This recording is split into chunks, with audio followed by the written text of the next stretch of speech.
It's Thomas. Hello, Thomas. It's Rowan from Silver Tiger Media. How are you? I'm doing fine. How are you?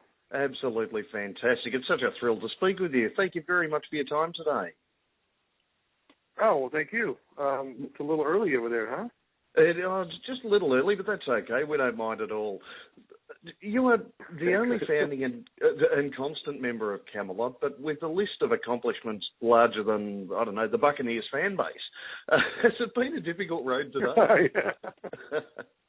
No, it's actually been an amazing ride, and it's time has actually flown by, and in the beginning it was basically a hobby, probably for the first, 5-6 years it was something that I did for fun, and I had a career in the apparel business. So once it got to a certain kind of level, we really felt, at least I felt like I needed to take this a little bit more serious, and that's when we kind of started with Fourth Legacy, and from that point on, we kind of built from there.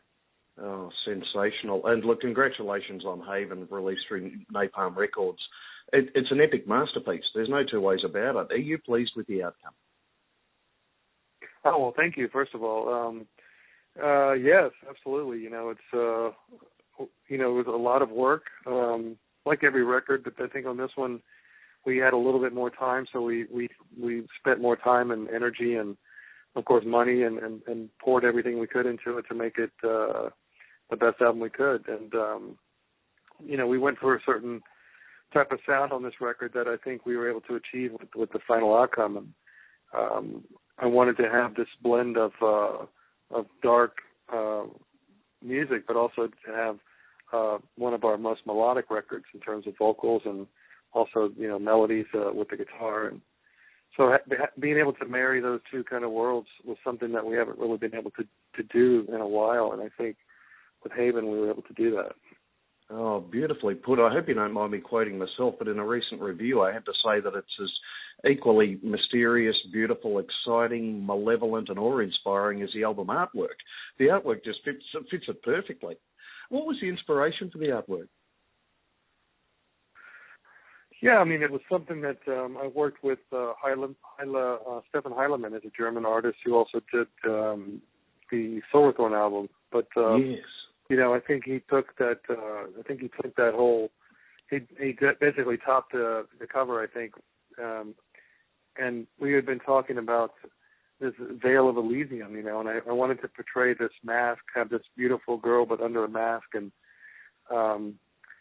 that's kind of where the cover started.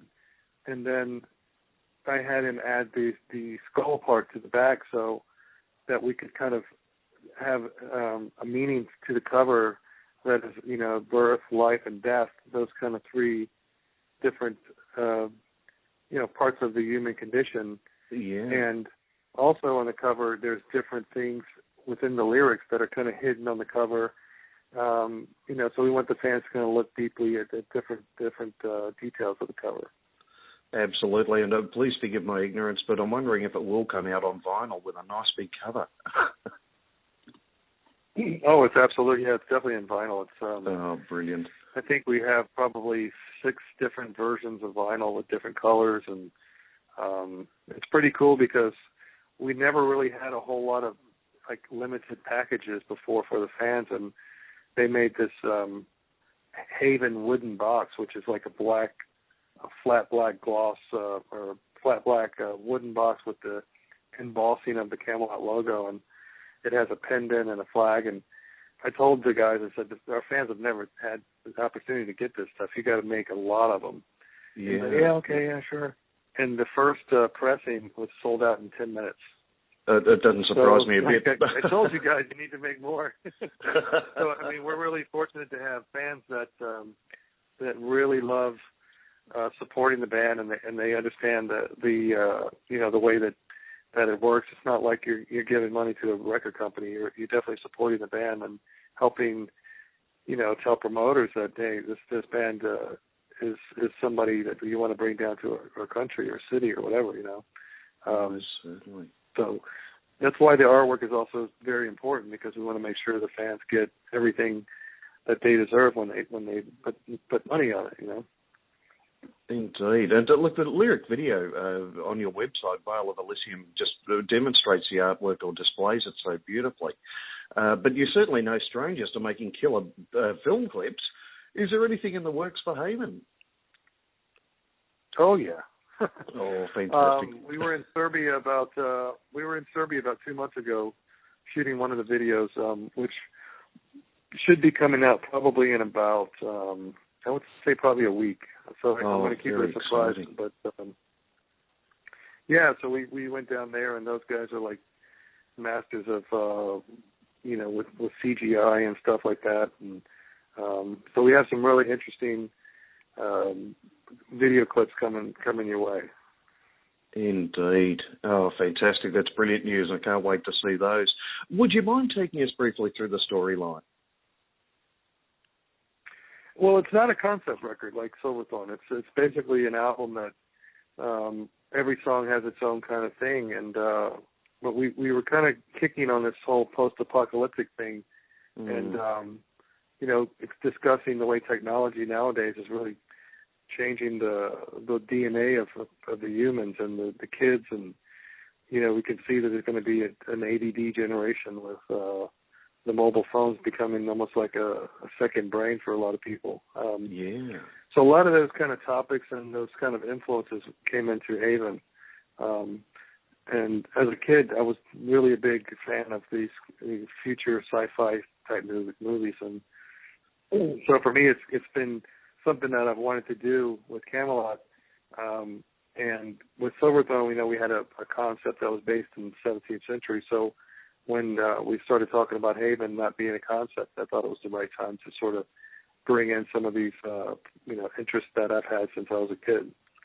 Indeed, and beautifully done too. If you don't mind me saying again, I'm not trying to cater to your musical vanity, but the fact is it's beautiful work that has a constant undertow of foreboding. It's beautifully put together. Oh, well, thank you very, very much. No, it's my pleasure. Your guitar work is as epic as it's ever been before. Would you mind telling us your favourite equipment guitar-wise? Oh, yeah. I've been playing ESP guitars for probably 10 years now. Yeah. I just recently got a ESP Eclipse Custom, and they've made a signature Thomas Youngblood guitar, which I'm actually looking at right now, and I'm trying to get them to make them into the production. But so ESP has been my guitars, and I love the way they play, the balance, and the support from the company is also phenomenal. So it's always nice to have all those kind of elements. And on the Haven record, we actually used the Kemper profiler for most of the guitar stuff. Okay. Because in the past we've used a lot of different Marshalls or Mesa Boogies, and so we actually have basically all of those kind of models within the Kemper that we can use when we want to. Indeed. And look, I mean this question with the greatest of respect to all members past, but Tommy seems to be doing an absolutely brilliant job on vocals and complements your backing vocals so very well. How did you find him? He is in another band called Seventh Wonder. It's like a prog band from Sweden, and I was doing some searches for different bands that were playing at the Prog Power Festival that we were going to be playing at, and we had our former singer quit before this tour, so we kept this one show, and so I had different guests coming up and singing during the show, and we were the headliners of the festival, so it was a little bit weird, but it ended up being a really special and unique concert, and so we brought Tommy out, and from that point on, he was on our radar, and then we started working on the Silverthorne album, sent him some song ideas, and he came back with the song for Jolie, and from that point on, we just knew he was the man. Oh, brilliant. What a story to go with it, too. And, of course, while we're on, guest artists, Alyssa White-Glues from Arch Enemy, Troy Donockley and Charlotte Wessels just are a tremendous addition. What led to the decision to have them on board, so to speak? All of those guests were almost last minute, actually. We were at a point probably 2 months before the album was done that we didn't plan any special guests, and it was not something that we were thinking about. And then we had the song Revolution, and it had this. It had originally it had Tommy singing the chorus part of it, and I just felt like we needed this extra kind of growly part.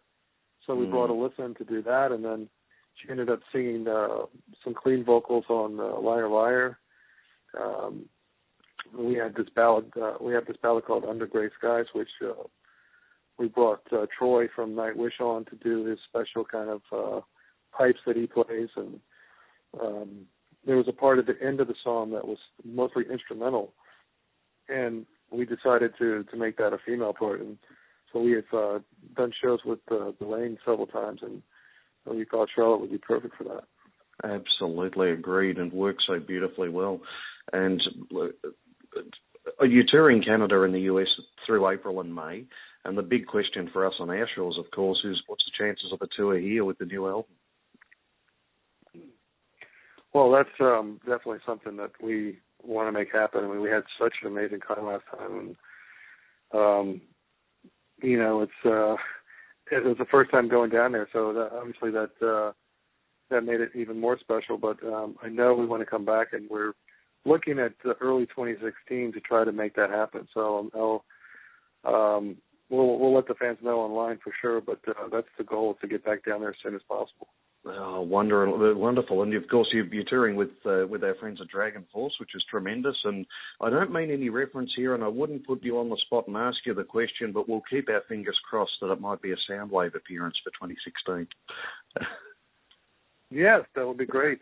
Yeah, let's let all the fans and the promoters down there know we want to come back, and we'll definitely be doing that. Certainly will. It'd be absolutely our pleasure and honour, and we can't wait to see you back on our shores. I have to ask you, when did you first pick up the guitar? I was about 15, 16, something like that, which is relatively late. I played saxophone in middle school, and that was my first thing with music. And then I had to move to Florida from Virginia when my father passed away, and my cousin that I lived with at the time worked at a music store. And one Christmas, I had an acoustic guitar under the tree, and that's kind of where everything started. I started taking some classical lessons from a Greek classical player, and wow. You know, and just that's basically where that whole love for. And then eventually, I started listening to heavy metal stuff. Back then I was more into kind of progressive rock or like bands like Rush and stuff like that. But then I started getting into metal, and that's basically where everything kind of started. Oh, wow. And Thomas, with all sincerity, I am sorry about your father too. Look, again, congratulations on such an epic album. It really is fantastic, and I can't get enough of it. If only I could listen to something else, but I can't interrupt it at the moment. Awesome. Well, that's great to hear, and